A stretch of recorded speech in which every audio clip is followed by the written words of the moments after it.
bumping into walls. If the frontal lobe is where we decide what to do, the parietal lobe is where we understand where we are. It is the brain's internal GPS, the quiet navigator that lets you put your hand exactly where your teacup is, find the edge of a staircase without staring at it, or scratch the correct side of your head when it itches. When it works well, we move through life gracefully. When it falters, life becomes slapstick comedy. A few months ago, I saw a school teacher named Lina who walked into my clinic with a baffled expression and bandaged knee. Her husband followed behind her like a man who had witnessed something he could not unseen. Doctor, she announced, I think something in my brain has gone on vacation. She had quite literally lost her sense of direction. She bumped into walls. She misjudged distances. She reached for her phone and grabbed the remote. At one point, she tried to place a glass of water on a table but set it gently onto thin air instead. It did not end well, her husband added. She walked into the fridge yesterday, fully opened the door and walked straight in. Lena glared at him. It was white and rectangular and in the general direction of where I was going, she retorted. On examination, it was clear she had a deficit in spatial awareness. When I asked her to point to her left hand, she pointed to her right ear. When I asked her to place her finger on the tip of her nose, she almost poked her eye. She was cheerful about it and in that way uniquely Indian.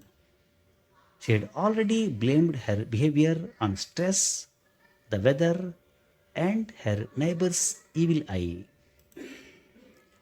Her tests revealed a small stroke in the right parietal lobe, the region responsible for constructing the map of our surroundings and the map of our own bodies.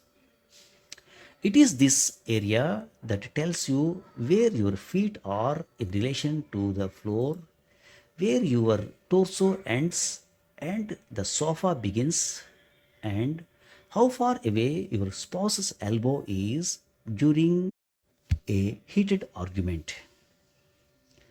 In more severe injuries, the parietal lobe can produce something called Gesterman syndrome, named after Joseph Gesterman, a Vietnamese neurologist who described it almost a century ago. Patients with this condition confuse right and left, struggle with calculations, mix up letters, and cannot recognize their own fingers.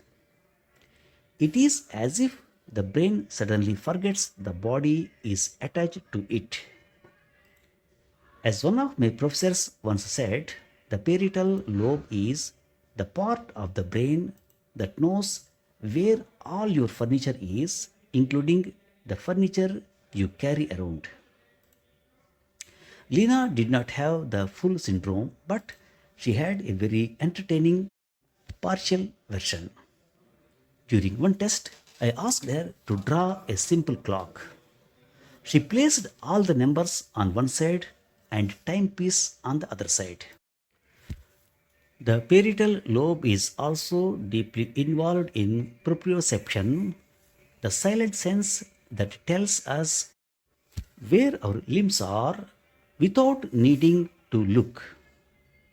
When a surgeon operates on the brain, especially near this lobe, we navigate with extreme caution. A millimeter of insult can leave a person unable to find their own feet. Fortunately, Lina's stroke was small. With physiotherapy, occupational exercises, and a great deal of laughter, she began to regain her bearings. 6 weeks later, she returned to the clinic.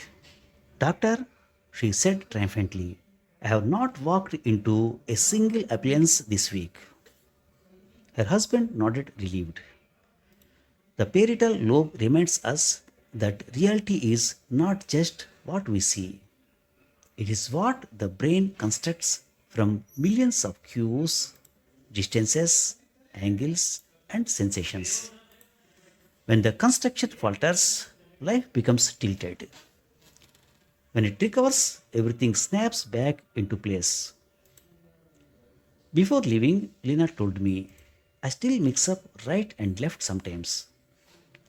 I reassured her that so did half of the people who drive in Mumbai.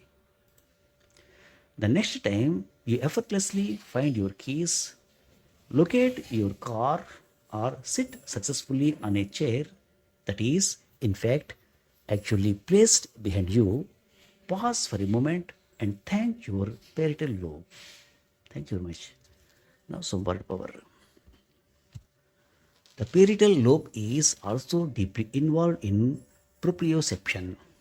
PROPRIOCEPTION. Proprioception means perception or awareness of the position and movement of body. Thank you very much.